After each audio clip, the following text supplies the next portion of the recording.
And welcome to our September edition of Sports Highlights. Glad you're with us as we do our countdown to 300 right here, 300 shows, March of 2020. Greg Picaveras along with Elijah Price, Ray Price on location.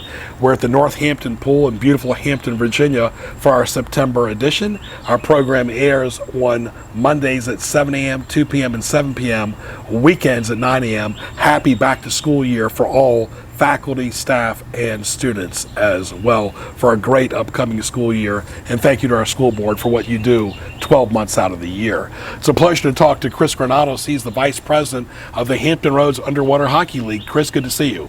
Good to see you. How are you today, Greg? Very good. I guess I met you at the pool, and we're at a pool background. Tell us about what exactly is underwater hockey.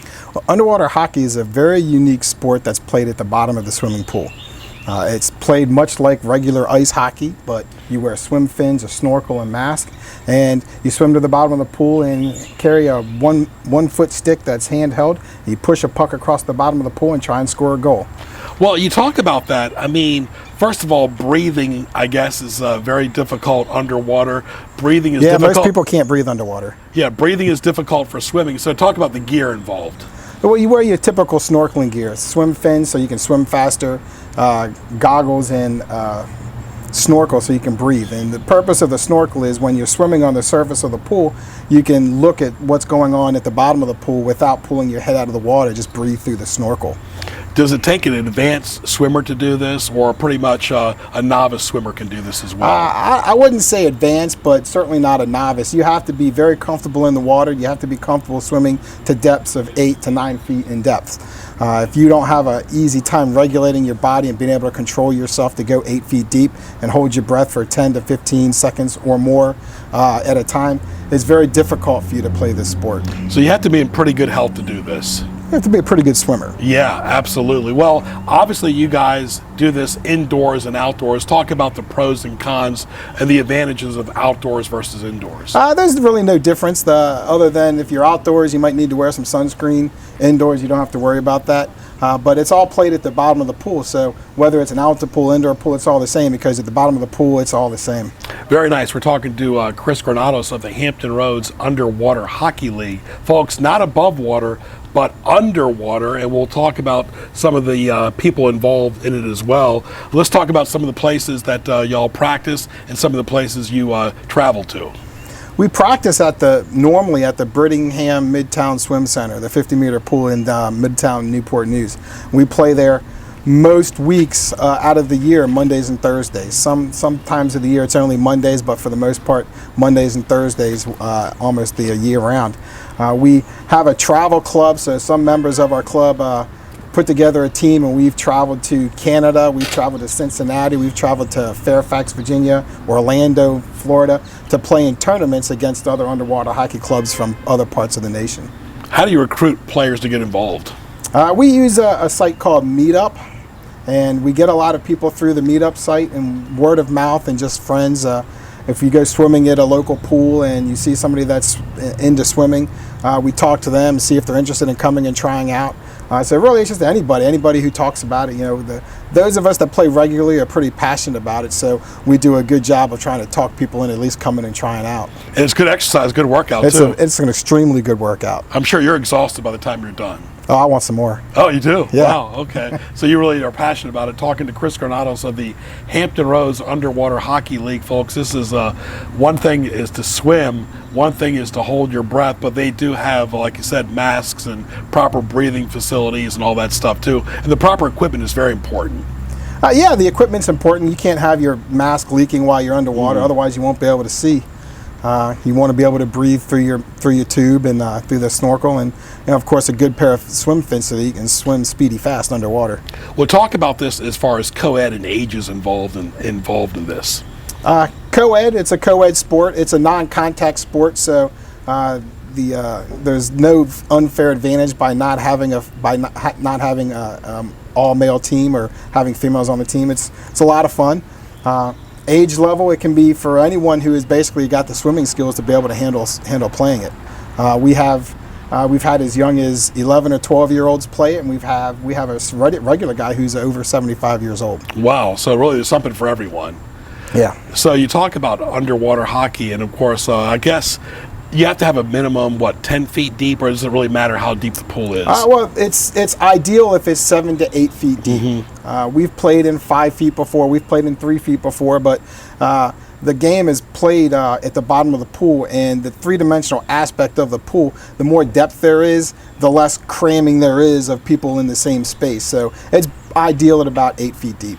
Yeah, and of course, you mentioned a really good point. You know, you got the Olympics every 4 years, that those swimmers like the water a little cooler than most people do. It's always that first jump that can be cold. What is, do you guys prefer it a little cool as well? Because once you get moving, you warm up pretty fast, I would say. Yeah, once you're moving, the water temperature doesn't matter. So any typical indoor pool, whether they keep it at 78, 79, or 82 degrees, it's fine for us. Yep. Talking to Chris Granados from the Hampton Roads Underwater Hockey League, and I like the fact that a lot of different ages are involved in this. This is a very nice year-round sport and activity. So there's a time commitment involved, and then you have to, like you said, constantly look out for new recruits and new swimmers.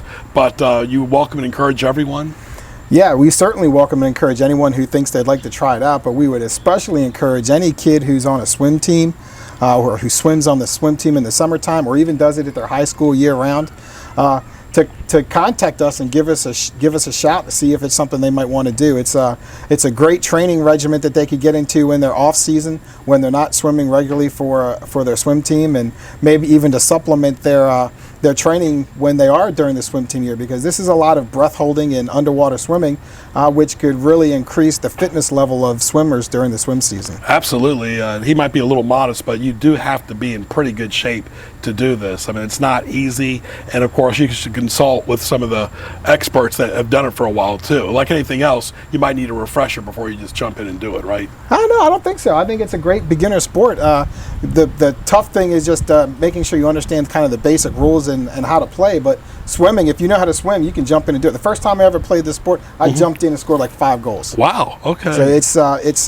for somebody who can swim, you can just get in there, you can get right into it. Yeah. All right. We'll get Mark Spitz to try with sometime too. He'd be killer out of it. Yeah, He'd be great. Michael Phelps. Yes. He'd be amazing. You can recruit him since he's not in the Olympics anymore. All right. Talk about some of the participants. If you want to mention some of the names, some kudos to some of your swimmers.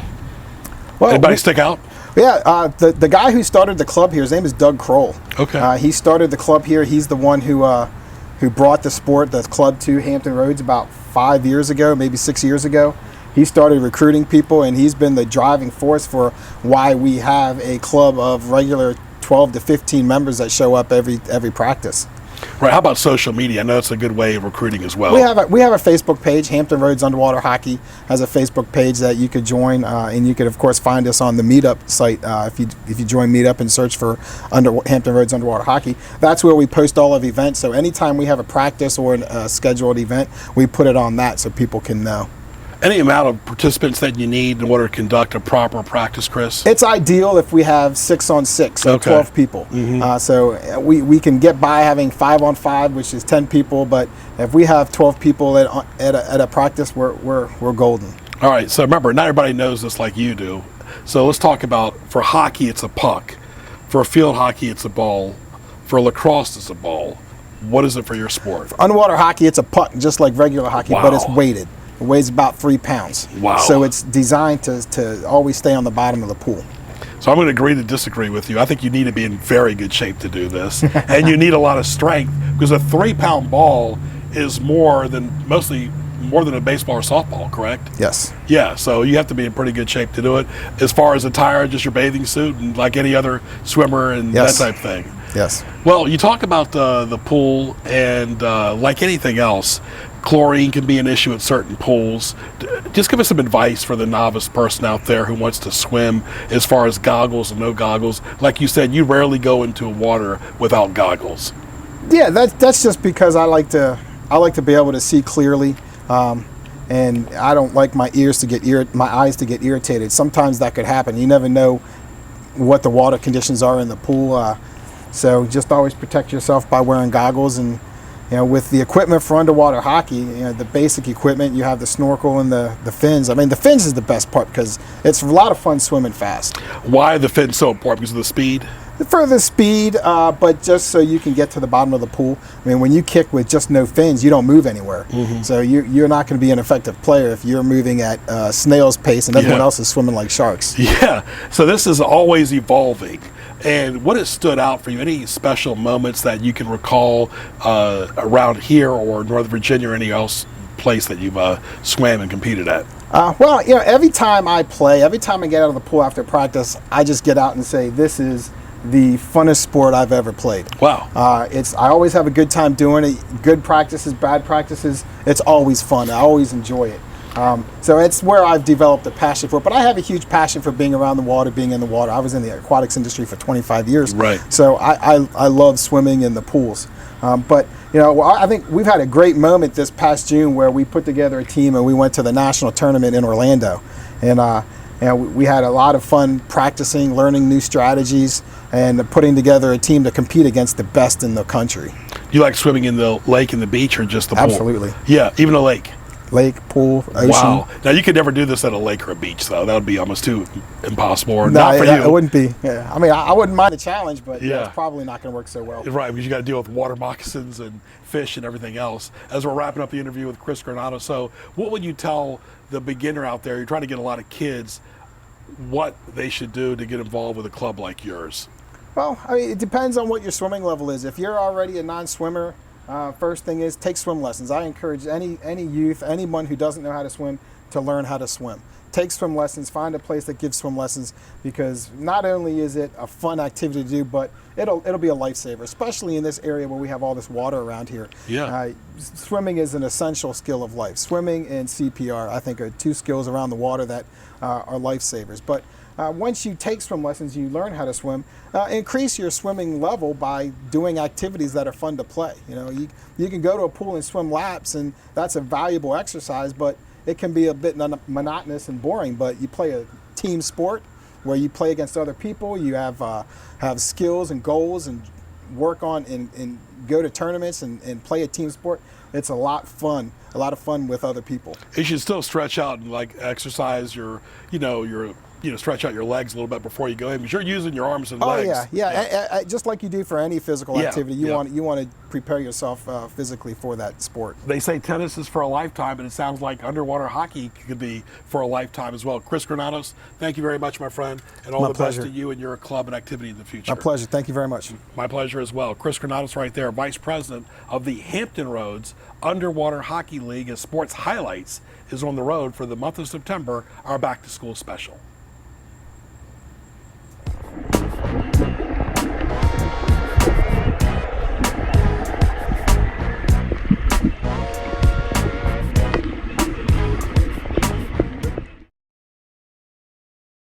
Music and fine arts provide enriching experiences. They teach students that there can be more than one solution to a problem, more than one right answer, that mistakes are learning experiences and present an opportunity to be creative and flexible. The arts encourage persistence and dedication. They require sustained concentration, personal reflection involving critical analysis, and self-adjustment to reach desired goals. These are essential 21st century skills recognized as important to productive career and citizen success. Each student deserves and benefits from an arts-rich education. The Navy Junior Reserves Officer Training Corps, or NJROTC, provides military science and leadership training for high school students. Enrollment in NJROTC does not require you to pursue a military obligation after high school. If you complete 2 to 3 years in NJROTC, you can enter the military in higher grades than other enlistees. For more information, please contact your school guidance counselor or visit www.njrotc.navy.mil or www.navyjrotc.us. The Telecommunications Center is an award-winning television production facility for high school students in the Newport News Public Schools. Students can learn studio, remote production, audio operation, editing, directing, and much more. Students can also earn college credit through dual enrollment. The center has graduates working for MTV, ESPN, CNN, Entertainment Tonight, and Tyler Perry Studios. If you want to jumpstart your career in broadcasting, contact your guidance counselor or call 591-4687.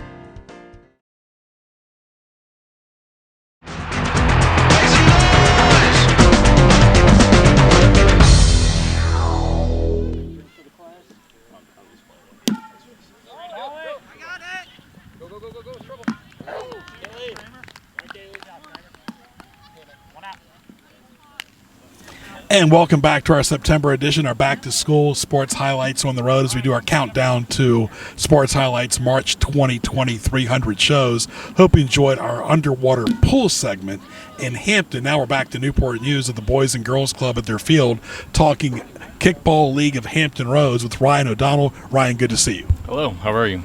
Very nice, my friend. Tell us about the Kickball League of Hampton Roads.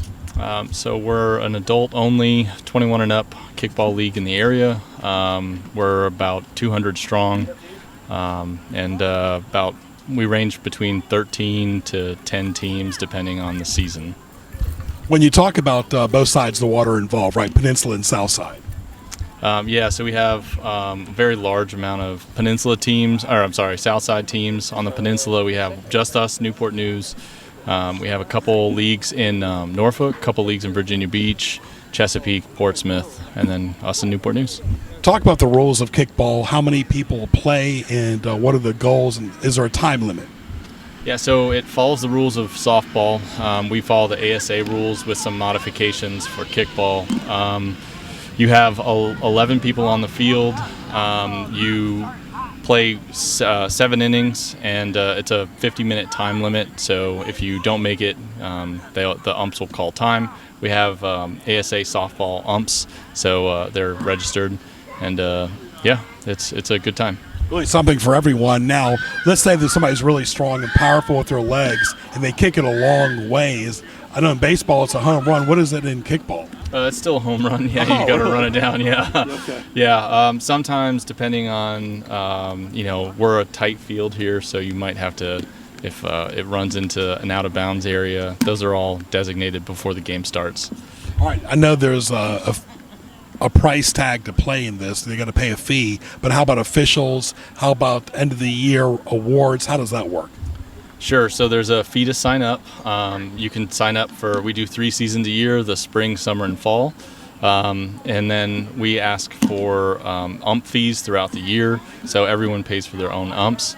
It's $13 a game, and the team pools that money together. So it's pretty much about $1 a game to pay for the ASA umps. Yeah. For somebody who's never played kickball before, obviously you can't use your hands except for throwing the ball, kind of like baseball, and you use your feet to kick the ball. Is there a certain goal, try to get a single, double, triple, home run? What is the goal here? Yeah, so it's a little different than baseball. There's a lot more what we call bunting. You'll see you'll have a couple bunts, and then someone will kick away. That's a chance for somebody to try and get on base. And once you have somebody on base, you're trying to bring them around, kind of like an RBI in baseball. Talk about the kickball itself. It seems like a really nice piece of equipment there. Yeah, so it's a rubber ball, just like you used to play with back in recess.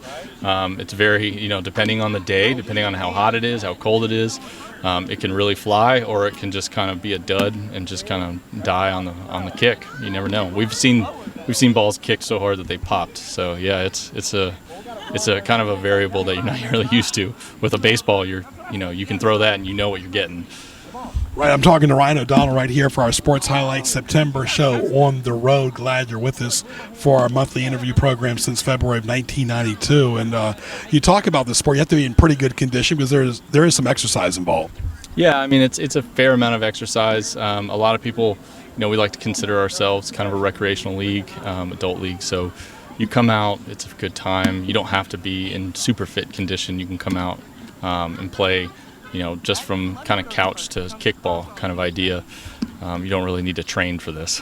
Right, but there is some preparation involved as far as there's a time commitment for the ones that are serious. And you got a lot of players out here right now early before the games even start warming up. So I can tell they really enjoy this. Yeah, we have a lot of dedicated teams, dedicated players. They play. A lot of our players play across multiple leagues, so we're not the only league in Newport News. There's WACA, and then also WAR, and so there's a couple different leagues in the area. But we try and give our players the most fun environment and the most fun out of the field too. So we have a league bar that's Mellow Mushroom over in Newport News. After the games, we try and encourage everybody to go over there, have a great time, and Mellow Mushroom does a great job sponsoring us, giving us great deals. Shorts, T-shirts, tennis shoes, or cleats. This is a beautiful field, by the way. Yeah, I mean, it comes down to what you're comfortable in. We don't recommend anything because it really is depending on what you're comfortable in running on the field. I personally wear cleats, so I have a pair of soccer cleats that I play in. Some people wear turf shoes, some people wear tennis shoes. When it's wet, it might be a little slippery in tennis shoes. Turf gets a little slick. Absolutely. I can tell how popular this sport is, folks. When I walk around Killen Creek, I see random kickballs there. Oh yeah, it's really starting to take off, or has been taking off over the past 10 years, I'd say. It's a really popular sport. My wife and I are the commissioners. We've been doing it for about almost 8 years now. Playing, commissioning about 6, or I'm sorry, about 4. When you talk about this field, we mentioned it earlier, how would you compare this turf to other places that you've played kickball around the country? So I haven't played kickball. I've played kickball in Florida and here. Usually it's a grass field. It's the turf. It gives a really nice, really nice field to play in. It does make the ball really fast, so it's something that you're not used to. We also sometimes have to play our tournaments on grass fields, which can really throw things awry. You talk about at Sports Highlights, folks, on Twitter, by the way, and of course nnpstv.com for archive shows of Sports Highlights, and co-ed, and it's got to be 21 and up too, right? Correct. Yeah, it's co-ed, so you have to have a certain amount of women on the field, and you have to have a certain amount of people on your roster. And that's just to keep the game fair, keep the field or keep the teams even, and making sure that everyone's enjoying the game. Of course, you promote yourselves on Facebook too, right? Yep. Yeah. So Kickball League of Hampton Roads. We also have a KLOHR, KLOHR Newport News. So you can check us out if you're in Newport News, or you can check out whatever city you're in. We have a KLOHR Facebook page. Final few moments here with Ryan O'Donnell talking about the Kickball League of Hampton Roads. Who are some of the standouts out here that really stood out in kickball that are really advanced? Oh man, well we have a lot of. That's a hard one.